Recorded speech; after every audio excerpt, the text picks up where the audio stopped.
You're listening to the Loudmouth Radio Network. Yo, good morning, sunshines. I gotta tell you guys, today is the Monday before Election Day. So I don't know about you guys, but I am still adjusting. Time change happened yesterday. And I feel fast forward pushed into November already. We're already at the 4th day of November, and you know this month is a short month already. So there's a lot that is coming upon us very quickly. Thanksgiving is in a few weeks. Christmas is in less than 60 days. So we already, as they say, we're behind the 8 ball feeling sometimes. But the best part about it is, I think, that is how our perspectives are, how we look upon things. All of those things I just mentioned is true. But that does not mean that we can't make the most of the time that we got, right? So I'm just going to say, for me, this election has been probably one of the most challenging elections over the last decade, right? We've experienced some highs and lows over the last couple of sitting presidents, and we're on the cusp of our existing president, Joe Biden, coming to the end of his term and not going for re-election. And as we say, Uncle Joe has done what he could do, and he's passed the baton to his vice president, which is now presidential candidate Kamala Harris, right? And then there's Donald Trump, who is coming back at it to try to reclaim his throne of presidential opportunities again in the White House. So, guys, at the end of the day, I feel like this is probably one of those elections where a lot of people are at the point of saying, I don't know which way to turn. But I want to say that I think this is probably the most pivotal time for us to look at us, we the people, because now is the best time to really look at the conditions of our society, the elements of our community, the things that's going on at large. So we're talking about 2 people versus millions of us. So I think it comes down to sometimes having the objectivity of saying, look, I know that this is this, but what are we going to do? So I think that this conversation, I pray, can provoke another conversation about what we, the people, are going to do about our own communities, our own businesses, our own social circles. How can we better come together to be and do more? Y'all know what time it is. It's Sonny, and it's time for Sonny's Money Motivation. Let's go. Welcome to Loudmouth Radio Network. My name is Sonny. As a former professional athlete turned entrepreneur realtor and the producer of Loudmouth Radio Network, I look forward to bringing content to you that empowers, inspires, and entertains you. Tune in each week as we have unscripted and unfiltered talks from entrepreneurship, real estate, politics, entertainment, comedy, LGBTQ topics, day-to-day life, and everything in between. All shows available on demand 24/7 on your favorite podcast platforms.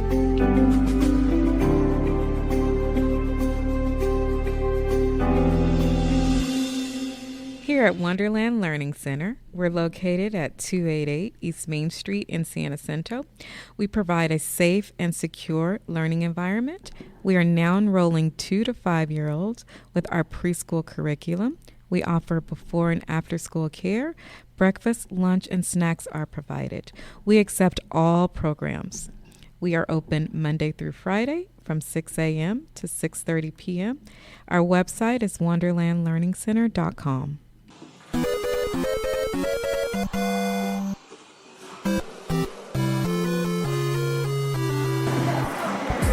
Portals Entertainment Center is a new 13,000 square foot entertainment experience now open in Temecula.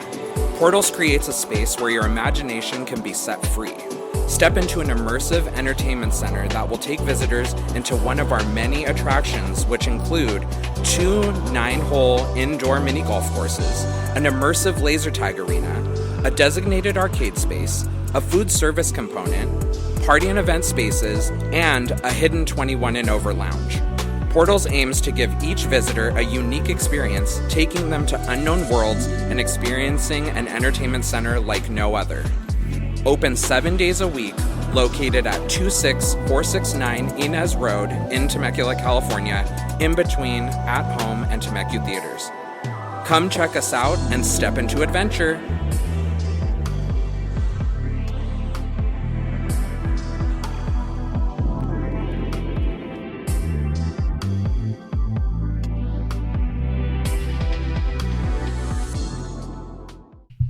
Yo, what's good, y'all? It's Sonny, the Loudmouth of Comedy. Sonny's Loudmouth Comedy Presents is coming back November 15th, 2024. And guys, guess what? This is our first Friday show that we're doing at Shooter's Bar and Grill right at 28950 Old Town Front Street. If you have never been to Shooter's Bar and Grill, I suggest you come out, man. We're going to have just an amazing, fantastic, crazy time. Our comedy and karaoke showcase is doors open at 7. Show starts at 8, and the open mic showcase is going to be ridiculous this year. I don't even know if you understand what's about to go down. I said this year because we're almost at the end of the year, guys. Time done dropped back yesterday, and we're getting ready to hit the holiday season, so it's time to turn up. And we're going to be celebrating 13 years of existence for Loudmouth Comedy. God has been awesome. My featured comics, man, Alvin McCray coming out of Los Angeles from New York. Mike Diamond, the Inland Empire's own, right? This cat is going to come. Look, you know what? I got 2 New Yorkers. He's from Brooklyn, right? I just got to tell you guys, they're not going to play no games, all right? And you know my host, the Marina Comedy, Kevin Davis. But you know what's even better and what's doper? I'm bringing back some of the comics of the last 3 shows that you guys may have or may not have seen. So I just got to tell you, my lineup that night is going to be super powerful, man. Miss Rika, Austin Levins, Brett As Is, Willis Turner, Drew Edwards, Nick Flair. Guys, it ain't going to even slow down. Thomas Mays, Walter Ford. Bruh, I don't even understand if you understand what's about to go down. So I'm going to suggest you get your tickets. It's $25 in advance, $35 at the door. We got reserved tables and seating. And when I tell you, Shooters does an amazing job. They have such a very vast menu. The food, the drinks, everything is lit. And I want you to come for the comedy, stay for the karaoke, because we're going to have the after party karaoke, especially a Friday night. We ain't got to rush out to go to work the next day. We were doing our Wednesday shows, and this time we're on a Friday night. I need you guys in attendance. And when I tell you they're going to power pack this show, they're going to come on this stage ready to burn it down. And I need you guys to support these crew. When I tell you my comics are going to be lit, I just hope that you know to bring a friend. Loudmouth Comedy. Get your tickets. LOUDDMOUTH comedy.com. So I feel like we are at a space and time where we could talk about all of the things that's wrong, what's not working, what hasn't been working.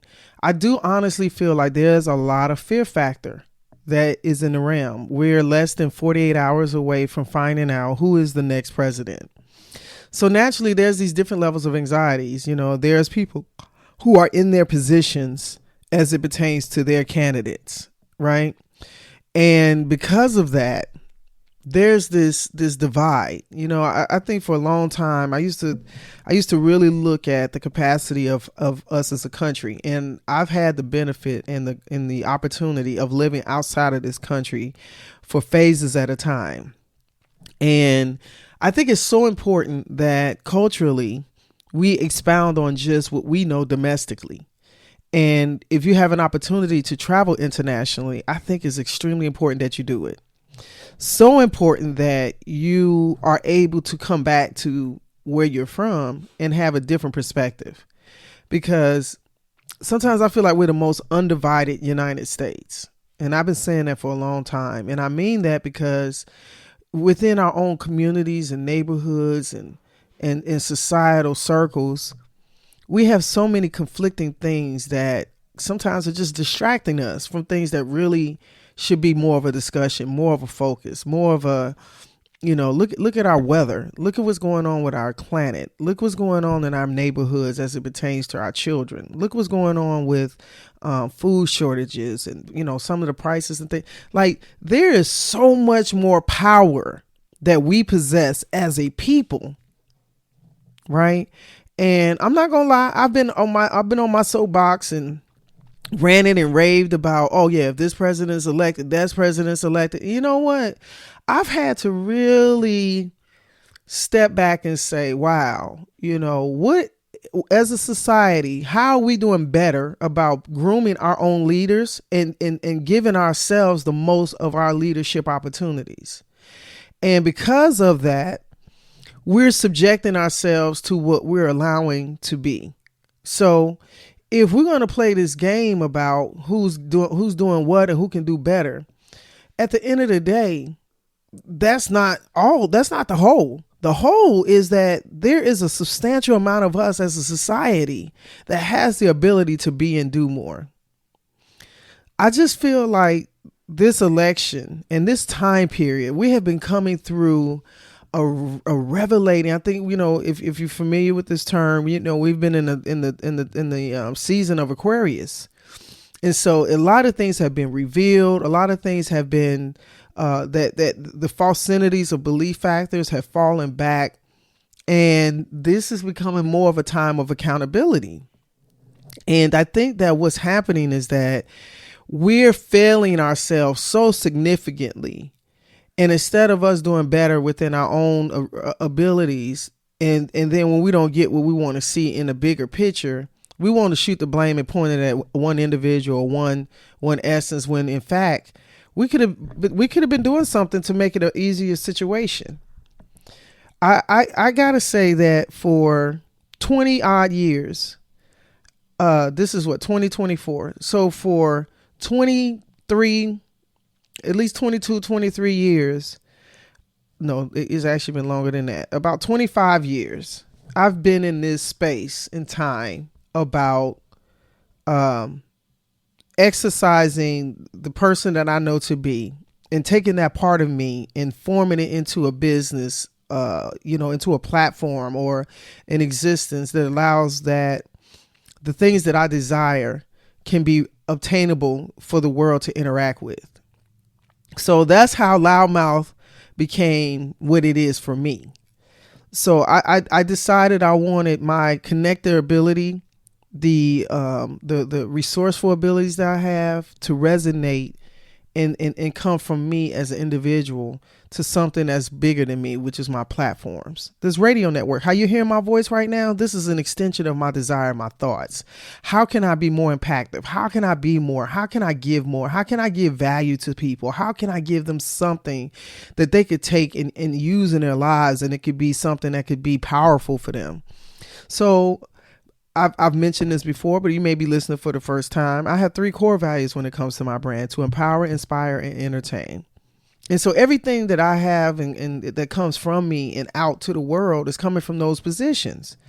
So if I take the position to hone and own my responsibility of being able to give something to the world, and if we all could take that seat, how much more powerful could we be? Loudmouth in itself has been started from a small business directory in a Loudmouth referral network, which is still in existence, loudmouth.com, right? To put the word out about small business, right? To create customer loyalty and to just give this essence of bringing people together. So if we as a community could do more networking, right? My platform is designated price point wise for a small business, whether it's a mom and pop, a small business entity. If you're probably grossing less than $3 to $4 million, honestly, even under $1 million, then the platforms and things that I have in position are to elevate and to give you more opportunity of exposure, connectivity, brand awareness. So if we're connecting and we're bringing about our gifts, think about when Jesus was Jesus was in the manger and the kings and the people came with gifts. Right. So we come with gifts. Are we using our gifts? Are we bringing the things forward to one another? If our society did not have all the technology and the things, you strip away all of the technology. Even right now, we're fighting in the sense of, jobs. the future of what work looks like, right? AI is on the extreme rise. Now it's no longer a question, right? So if some of the work that you're doing is impacted by technology that's happening right now, what's your answer to that? I think Pepsi just closed 4 plants in 4 different states, 500 jobs gone. Like in the last 48 hours, 72 hours, people just found out, and we're getting closer to the holidays. And I'm gonna be honest with you guys, unfortunately, we're gonna hear more of this. So what is our answers?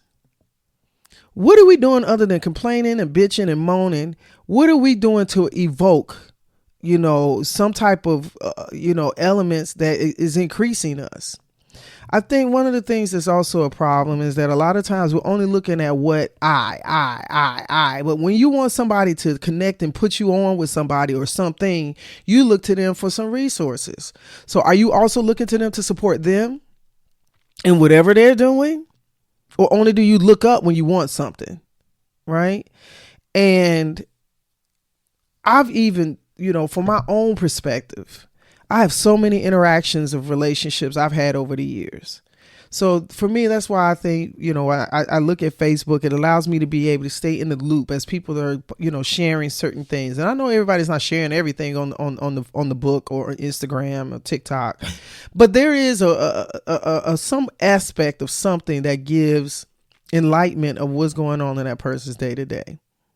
And so I try to look in on folks, especially, we're on these analytical platforms. So if we're not interacting a lot, your stuff may not show up on my timeline. You may not even know I'm on Facebook. You may not even know what's going on because we haven't connected in a while. And so even for me, I really have tried to take the initiative to check on folks or, message them or inbox them. And, I would like to be able to say that there's so many different things that's going on, and it's not always possible to be able to be in the know for everything. We're just such a busy society, and I get that. But I just feel like we just can do so much more if we intentionally work to help bridge the gaps. If you know somebody that's been laid off of work or something like that, and you got some opportunities, sometimes people who are not employed, make yourself more employable. You want work, you want opportunities. Well, people are in positions like myself and other people who are working in their business. They're doing things to keep the business going. There's a lot of opportunity, but people don't have time to take these ridiculous chances on things that is not going to, have a value in it. So you have to make yourself valuable. So sometimes you may need to be, this intern in a sense where you show up and you find out, what's going on and what's needed, and then put yourself in position to be occupancy within that space and give that value. And you can make a position for yourself. You can make opportunities for yourself. I used to encourage, actually not even encourage. I remember participating in a workforce program in Georgia, and it was through the Department of Labor and the unemployment offices. And there was this program that they started where people who were unemployed had an opportunity to participate with a business with, I think it was like 8 to 10 weeks, where they would train and learn about a position. It may have been something that's different from what they've been doing. So it gives them almost like a career pivot or opportunity to expound on something. And so they may have been on unemployment, and during that process, they get this training program where they'll get a stipend amount paid through the Department of Labor to work in conjunction with a company and to learn that product, services, or whatever it is that job does, right? Or what the position would give. And so in that process, the employer is getting resources. They're getting people. So there's this training time period. Then you're learning, what that position is. And then you're actually working the position along in that 10-week time period. So the Department of Labor's objective was to give a business opportunity to have a workforce of new possibility of talent or a pool of workers. It gave the unemployed worker an opportunity to learn a new training position, to get almost like this training stipend, and they still kept their unemployment. And after those 10 weeks, they could either continue on with the company or if nothing could continue the journey, then they just, that opportunity would come to an end. So I did that for some time period. And I met quite a few different people, young, older, generationally, work-wise, had different work history and things of that nature. Some were brand new to sales or consulting, because for me, I was basically training people how to share the information of what the Loudmouth network was, and provide those advertising products and services to small business. And so out of that bunch, there was some that became, some superstars, and they may have worked with me for a year or two, or freelanced in regards to some things as a contractor, in that process over the time period. But I know that I gave them extreme value, brought them into a classroom setting, gave them overall training, applied that training. Then we would go out in the field. They would shadow with me. They would work with me. And then they were strong enough, they should be able to go out on their own. And then they could call, contact me when they needed some help in regards to maybe closing their deals or had questions or something like that. And I feel like we have just lost a lot of this initiative. And I think that there's a lot of entitled attitudes as it pertains to work. And instead of being involved and putting yourself in a position to be more resourceful, to be of value to not only yourself, but to someone else, you're only looking for someone to give you something that will allow you to be able to just sit down and go at it. I'm going to tell you, I made the most money commission only positions, or a high sales volume, like 90% sales. Oh, I got me. Those positions is what put me in the 6-figure realms. Right. So when we're having these discussions, because the workforce is a big part of how our society is going to function. There are other countries where their unemployment rate is so low.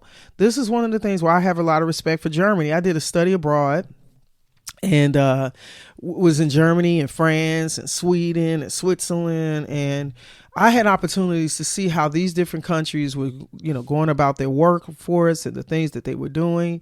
And what stood out to me, especially when I was in Germany, what I loved about their system, and they have this duality system. Their school systems, you're learning German and English. And by the time you hit middle school, you're going to start going into an element of decisions of what you want to learn as a trade while you're in educational format of school. And what that means is that as you're starting to come into your middle high school, you're going to choose, let's say if you want to be an auto mechanic. So you're going to go to school for part of the day, and then you're going to go to the workforce, to a work position, a workplace, and work as a trade, as a apprentice, so to speak. Right. And you're going to learn that job while you're also in school. And when you get out of once you finish your complete schooling, you're already ready for the workforce. You already have applied skills and work history, and you have had on the job training, and you have a full understanding of what you're doing, and you've become employable. Most times those companies could take them right off the line and put them in position because they made themselves valuable. Guys, we got to do a better job at taking responsibility of what our world is going to look like. Our children and our children's children, what are we teaching them, and what are we walking them into life? What purpose are we giving them to take over the next generations? How are they going to function if a majority of their things that are job opportunities are being controlled or utilized by technology, AI? Right. And somebody doesn't want to bag the bags at the grocery store. Somebody doesn't want to put the stuff on the shelf. Somebody doesn't want to manufacture this. They don't want to do this. They don't want to do that. So what's happening? People that are on top of these companies are looking down and saying, how can I scale this down and increase my volume?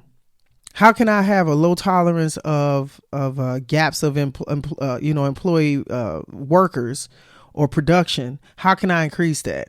So if they can put a machine or some type of technology to fulfill things, every time that's happening, some human is getting pushed to the side. So if you do not understand or believe what I'm saying, take a look at what's going on. Look for yourself. And this is something that we have to recognize sooner than later, the level of how this can look, even in my lifetime. Okay, so I'm still in the age group where people are still working. That's another thing, that the life expectancies count is dropping, but the time period that people are working is increasing. There are people in 60s, 70s, 80s still working. And a lot of them, of course, would say, I don't want to work, but I have to work. I have to be able to offset what it costs to live. So guys, we just got so much to do. Stop the nonsense. Let's really look at the real things that are going on around us and ask ourselves, what can we contribute to make this better? We the people, right? When they talk about the Constitution and laws, we are the people. So the people you're putting into these offices, from judges' seats to politicians, your leadership in your community, they're in these positions because we let them be, right? So we trying to look at them to be accountable, but what are we doing as a people to be accountable? We're not even being accountable for the things we're asking them to do. Come on, y'all. Do y'all really want to? I ain't going to go deep because I'm not going to make this a long drawn out discussion today.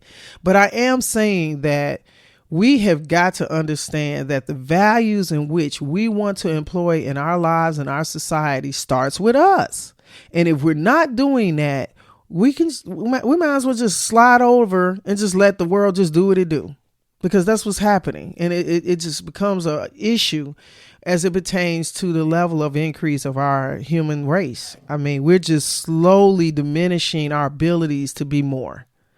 And if we're going to continue on that cycle, guys, there's no sense of complaining about the top when we put them there. So, you know, I woke up to, matter of fact, I wasn't asleep. I saw Quincy Jones, 91 years old, passed yesterday. A lot of the people who are, you know, rest in peace, Quincy, you know, is this thing that we're seeing a lot of the people who were the pathways of how a lot of things unfolded for us. They are leaving this earth quicker than I would want to even look at. And so who are filling these gaps? Who's coming behind them? And what does that look like? So I don't know, but these are the things that I'm thinking about. And so I just try to do as much as I can in my position as an individual and take into account where I can give value in whatever it is I say I'm doing. And I pray that we can understand that that means something and that we have the power to be and do. So I'm going to wish you guys the best, and don't forget to vote. Peace. Hello, my name is Takasha Smith. I'm the owner of Takasha's Kitchen, based out of Menifee in the Southern California area. As a chef and caterer, I provide private cooking classes, couples dinners, and private parties. As a female pitmaster, I am able to create a personalized experience for your family reunion gatherings. I create menus based on my clients' needs to have a more personal vibe. You can find Takasha's Kitchen on all social media networks such as Instagram, Facebook, TikTok, and my YouTube channel at Takasha's Kitchen. And that's spelled TACASHAS Kitchen, KITCHEN. You're listening to the Loudmouth Radio Network.